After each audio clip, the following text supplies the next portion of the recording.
প্রায় ৪৭ বছর পর ইরান ও যুক্তরাষ্ট্রকে এক মঞ্চে বসানোর যে কৃতিত্ব দেখিয়েছিল পাকিস্তান, ২১ ঘণ্টা পর এসে ভেস্তে গেল পুরো কূটনৈতিক প্রচেষ্টা।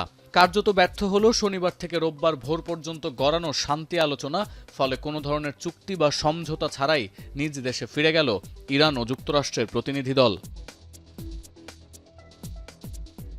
পাকিস্তান ছাড়ার আগে রোববার সংবাদ সম্মেলনে এই তথ্যই দিয়েছেন মার্কিন প্রতিনিধি দলের নেতা ও ভাইস প্রেসিডেন্ট জেডি ভ্যান্স।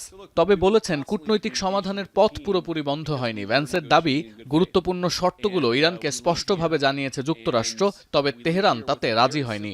বিশেষ করে ইরান যাতে পরমাণু অস্ত্র তৈরি না করে সেজন্য তেহরানের পক্ষ থেকে দৃঢ় অঙ্গীকার চেয়েছিল ওয়াশিংটন, যা এখনও প্রতীয়মান হয়নি। ভ্যান্স আরও দাবি করেন, আলোচনা ভেস্তে যাওয়ায় যুক্তরাষ্ট্রের চেয়ে ইরানেরই বেশি ক্ষতি হয়েছে, যদিও এখনই সমঝোতার সম্ভাবনা পুরোপুরি উড়িয়ে দিচ্ছে না যুক্তরাষ্ট্র। তবে তেহরান বলছে, বৈঠকের এক পর্যায়ে আলোচনা থেকে সরে যাওয়ার অজুহাত খুঁজছিল যুক্তরাষ্ট্র। ইরানি বার্তা সংস্থা ফার্স্ট নিউজের প্রতিবেদনে বলা হয়, নিজেদের পরাজয় ঢাকতে ও আন্তর্জাতিক মহলের চাপে আলোচনায় আগ্রহ দেখায় যুক্তরাষ্ট্র, কিন্তু সমঝোতা করার মানসিকতা ছিল না তাদের। ইরানের প্রেস টিভি জানাচ্ছে, দুপক্ষের মূল বিরোধের জায়গা মূলত হরমুজ প্রণালী সচল ও পরমাণু সক্ষমতা নিয়ে। ইসলামাবাদের কয়েকটি সূত্রের দাবি, মধ্যস্থতার মূল চ্যানেল এখনও বন্ধ হচ্ছে না। যদিও ফার্স্ট নিউজের তথ্য বলছে, মার্কিনীদের সঙ্গে পরবর্তী ধাপের আলোচনা নিয়ে এখনই কিছু ভাবছে না ইরান। আর গ্রহণযোগ্য কোনো চুক্তি না হলে হরমুজ খোলার বিষয়ে কোনো পদক্ষেপ নেবে না Tehran.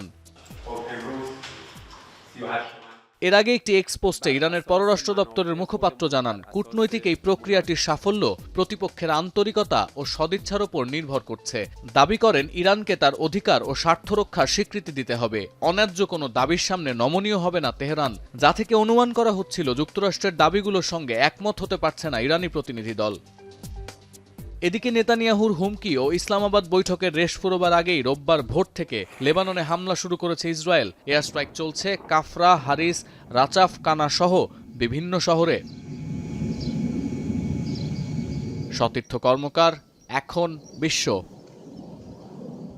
Lily ultra soft serum gel, যা গভীর থেকে স্কিনে দেয় 3 গুণ সিরাম হাইড্রেশন। সিরাম জেল হাইড্রেশনে ব্রাইট থাকো সব সিজনে।